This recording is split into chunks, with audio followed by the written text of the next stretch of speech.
Hello, this is Dr. Oz.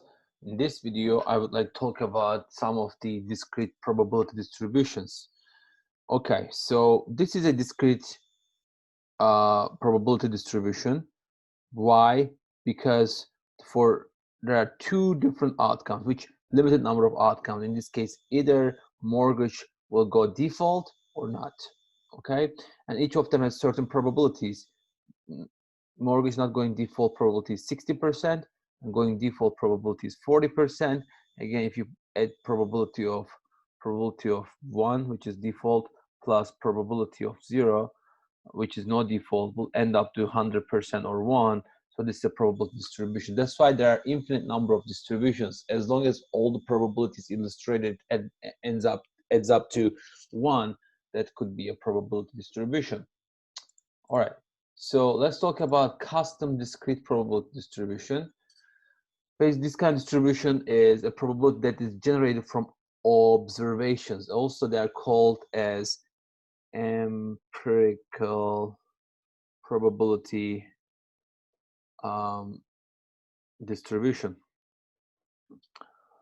An empirical probability distribution considered as custom discrete probability distribution and useful for describing different possible scenarios and generated using either subjective method or relative frequencies. We could get relative frequencies, or subjectively you can come up with these probabilities. All right, so what's expected value? Expected value is basically multiplying probabilities times their corresponding outcomes.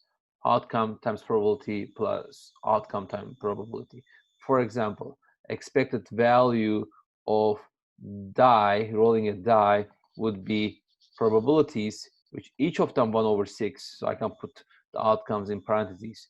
So 1/6 times 1 plus 2 plus 3 plus 4 plus 5 plus 6.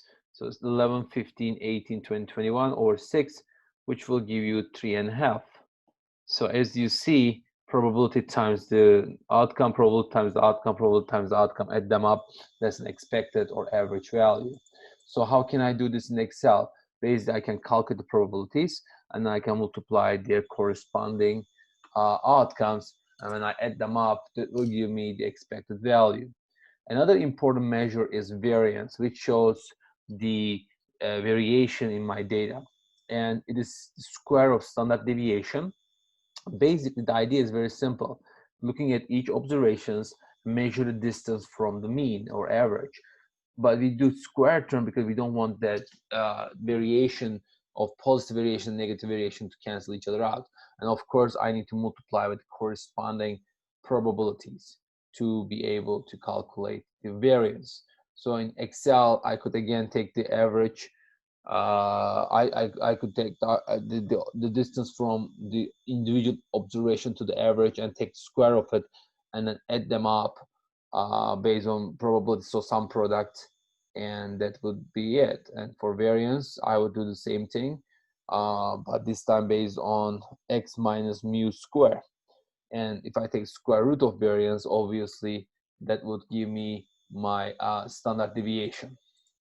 Okay, so let me show you these things in Excel in next video. Until next video, enjoy business analytics.